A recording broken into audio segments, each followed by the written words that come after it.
Hey everyone, welcome back to Kubrick Corner with me, Sean Wilson. So it might be the middle of the summer, but that doesn't mean we're averse to the odd creepy little scare every now and then. And this summer, said scares arrive in the form of this terrific new horror movie called Hereditary from fledgling director Ari Aster, whom I was lucky enough to interview after seeing this movie. And it's distributed by the production company A24, who are rapidly turning into one of the pioneers of the low budget, high concept movie. Their catalogue is really quite extraordinary. They distributed films such as Robert Eggers' The Witch, which was a low budget horror hit from a couple of years ago. And Hereditary really does continue this hot streak, and it announces a director of quite formidable skill who I was lucky enough to interview the other week, and he spoke with great eloquence about this movie, and it will be up on the cineworld.co.uk blog that I manage. So go and check it out because I was really pleased with the interview, and Ari Aster was a very interesting subject. But anyway, the film, such as it is a creepy, psychological, unsettling movie that is ostensibly rooted in the collapse and the mania of a central character, Annie, played by Toni Collette, whose family has a long history of, troubled and disturbing behaviour at the start of the movie. Her mother, from whom she was somewhat estranged, has died. And she says at the funeral service that I never really knew my mother. She was a very secretive person, and therefore this automatically sort of sets the hairs on the back of your neck because it creates this very enigmatic, spectral presence in the movie, even when the mother is obviously not physically absent. As we can see from the start of the movie, you start to get this sense of quite ill-defined menace.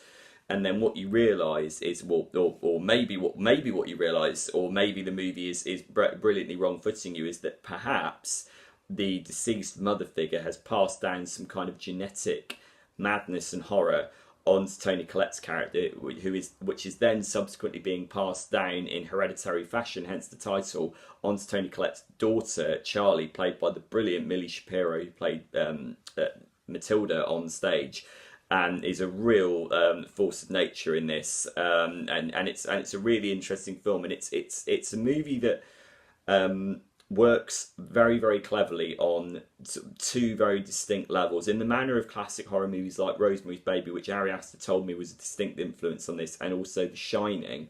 It's a movie that can be read in two very different ways. You can either look at it as a dysfunctional tale of human neurosis and madness, and about how our own worst impulses are within ourselves, and how do we escape our own nature. I mean, that's a very frightening concept, and again, that's been a very sort of rich theme throughout all of horror. Like, how do we escape our own nature? Obviously, as Ari Aster told me, it's like the obvious answer is we can't do that. We can't escape what's within ourselves. We have to come to terms with it in some way. That's what he told me.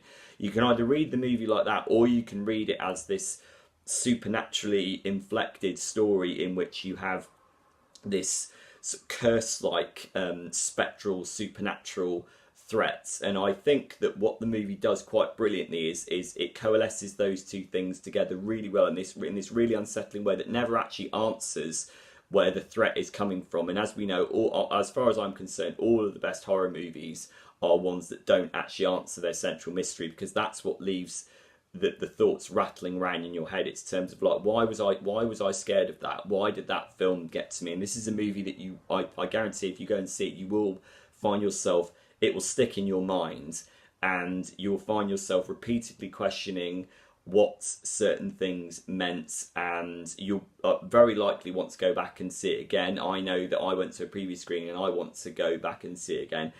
There's so much to laud about this movie. I mean, starting with the fact that I think it's one of the most exquisitely directed films, not just horror films, but films in general, that I've seen in a very long time. Starting with this extraordinary, right from the very beginning, this extraordinary tracking shot that pulls back from a window looking at a treehouse, which turns out to be very significant in the storyline, which then tracks across a room over to a doll's house.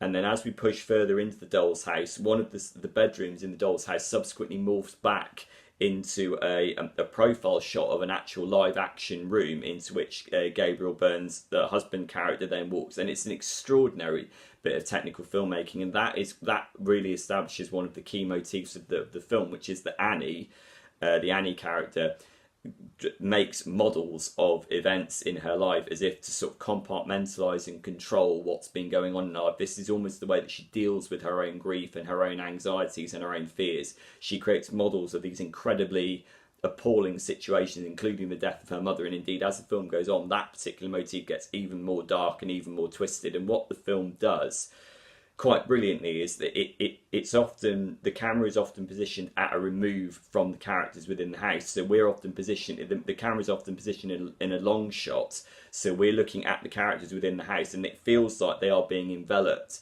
in a doll's house. It feels that there is that feeling to it, so you get the sense that the characters in this movie are at the mercy of some kind of wider cosmic madness, which again reminded me of some of my favourite writers like H.P. Lovecraft. That was a very, very sort of that was the theme to which H.P. Lovecraft returned repeatedly, and I love all that. I mean, that's like catnip to me as a horror fan, more particularly as a psychological horror fan, because this isn't a shrieky, jumpy movie. It's not interested in that. There are hardly any jump scares in it. So in fact, I can only recall one, and really that's not a particularly cheap one either. This isn't a movie catering for that crowd. Again, this is a movie catering more for the Rosemary's Baby crowd, who like that elegant sense of camera work, who like that slowly enveloping sense of ill-defined threat, which again is aided and abetted by Colin Stetson's score, which it creates this, when it's got this incredibly discordant, disharmonious atmosphere, which when combined with these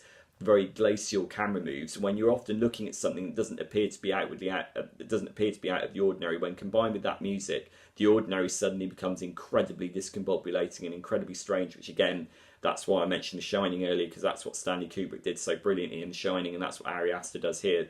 And I think the mark of a truly great horror film is one that can turn the ordinary inside out, and this film absolutely does that.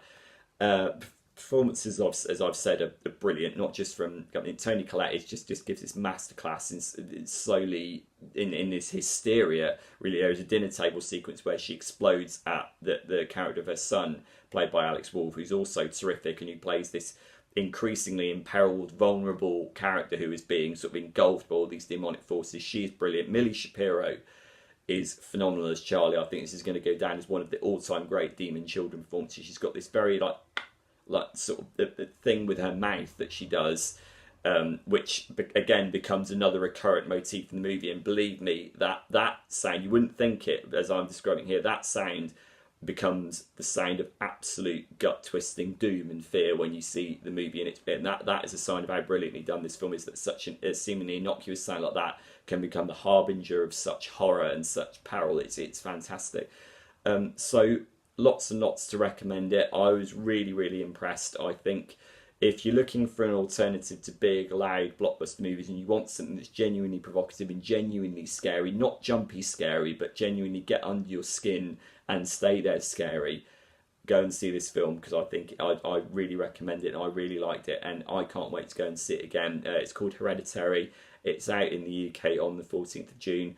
So when you've seen it, drop me a message here at Kubrick Corner, and I'll see you soon.